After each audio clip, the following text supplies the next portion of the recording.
All right, continuing with questions from college students. When does life begin?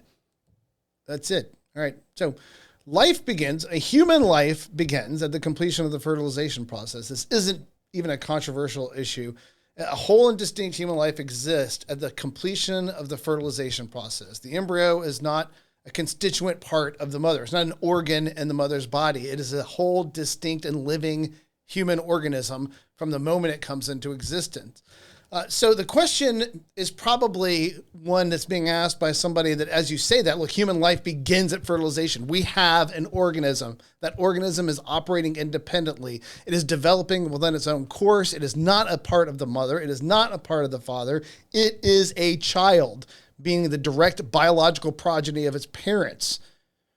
So we have to parse that to be careful, though, because they may be asking a different question. They may be asking the question, when does meaningful life begin? But that question assumes that such a thing as non-meaningful life exists at all.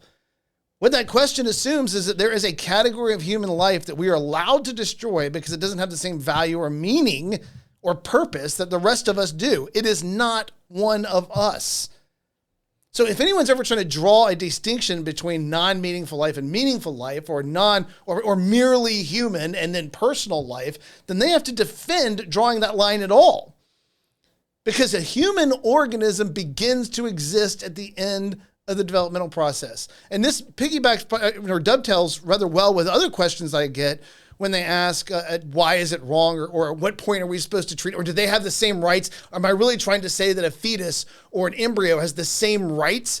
What I'm saying is that it's the same basic rights, and we have the same basic duty and obligation to them that we have to every other human life. And the very first duty that we have to other human lives is to refrain from killing them. Just don't kill them. Just don't take lethal action against them.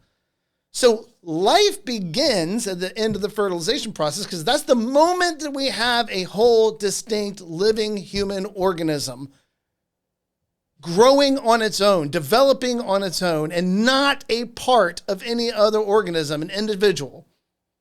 And from that moment, we have one basic duty and responsibility to that life that we share with all other human lives.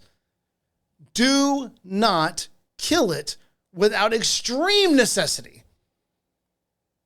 Just don't do it. Just don't take lethal action. And as I've said many times, not killing other people is the easiest thing I do every day of my life. I get through every day of my life and I don't kill other human beings. So there we go.